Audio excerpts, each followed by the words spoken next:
होती ही नहीं है तो वो 35,000 तो आपने हर सूरत देना ही देना है। और ये जितने यूनिट्स बनाएंगे हर यूनिट कितने का बनेगा 15 रुपए का, तो जितने बनाएंगे उससे मल्टीप्लाई कर देंगे तो ये आपके पास टोटल कॉस्ट का फंक्शन है। अगर सिर्फ वेरिएबल का देखेंगे तो वो इतना, और अगर टोटल का देखेंगे तो वो हमारे पास क्या आ जाएगा प्लस साथ में क्या हो जाएगी फिक्स्ड कॉस्ट भी आ जाएगी। अगर total cost is equal two variable cost हो तो फिर फिक्स्ड कॉस्ट कितनी होगी 0, और अगर total cost is equal to fixed cost हो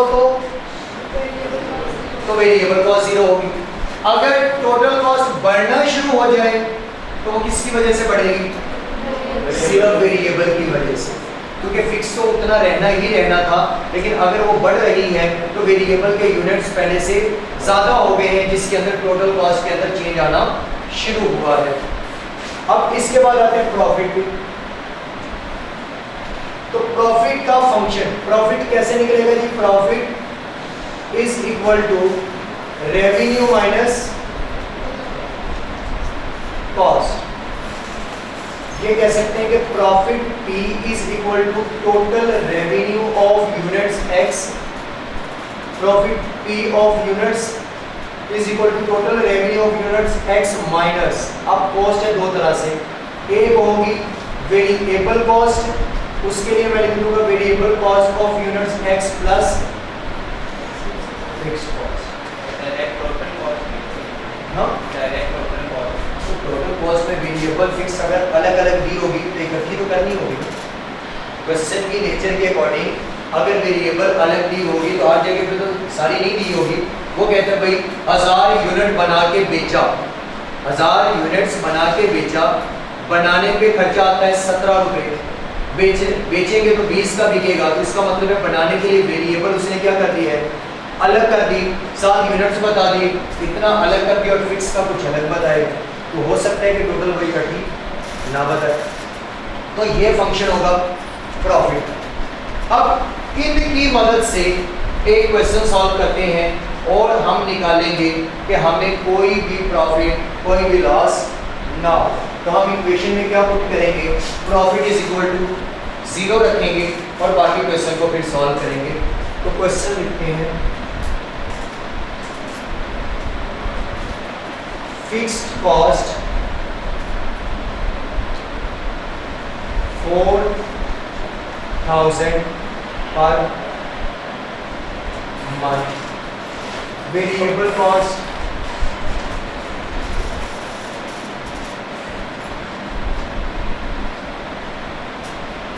₹6 per unit,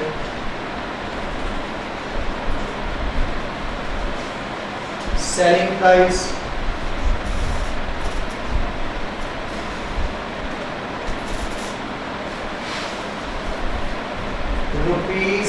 ₹10 per unit, calculate number of units at which no profit no loss।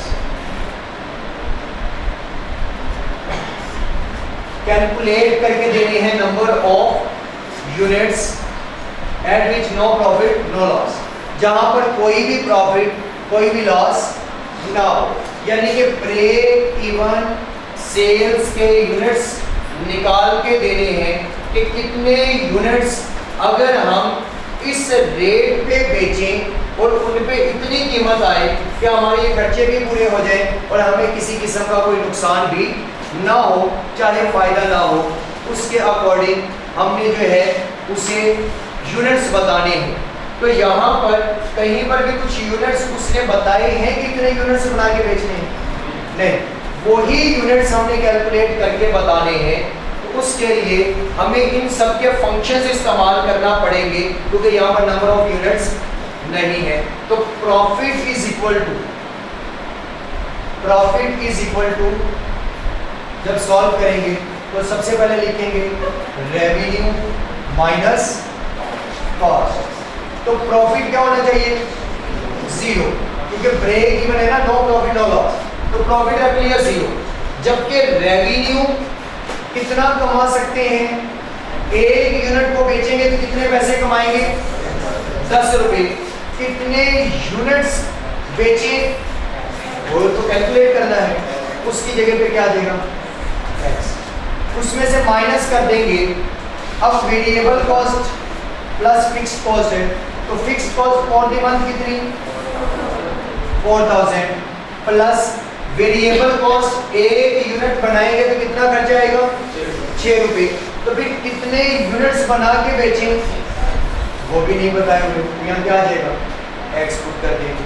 यही तो आपने कैलकुलेट करना है कि कितने यूनिट्स बना के बेचें कि हमें कोई भी फायदा कोई भी नुकसान ना हो। तो इसके लिए हमने भी वो फंक्शंस लगा लिए। तो यहाँ पर तो रहेगा 0, यह आ जाएगा 10x minus 4000 plus minus minus into 6। तो ये अगर उस तरफ ले जाए हम 4000 को, तो 4000 प्लस का और यहाँ पर क्या रह जाएगा? 6। तो 4000 divided by 4 is equal to x, answer 1000। 1000 unit अगर आप बना के 10 रुपए के हिसाब से बेचें और 6 रुपए के हिसाब से बनाएं तो आपको 1000 यूनिट बना के बेचना पड़ेगा ताकि आप कहाँ पर रुक जाएं? ब्रेक। हाँ, वो 4 कहाँ से आया? ये 4x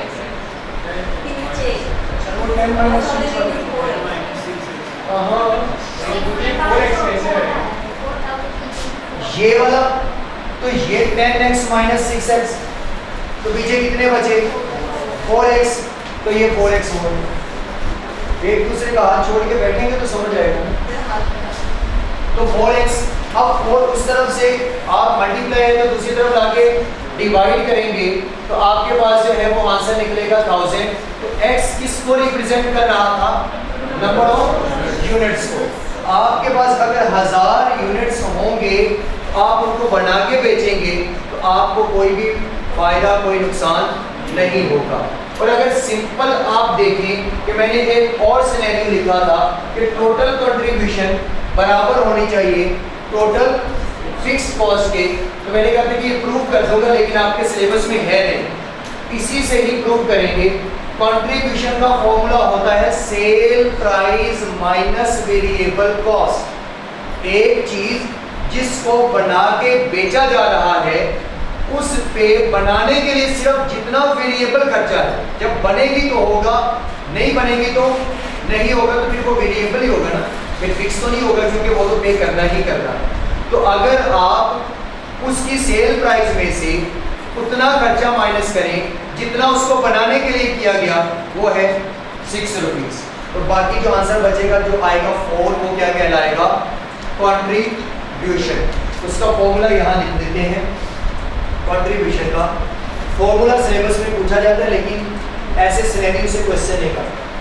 तो अगर आप सेल्स रेवेन्यू में से माइनस करते हैं वेरिएबल कॉस्ट को तो वो आपके पास आएगा कंट्रीब्यूशन।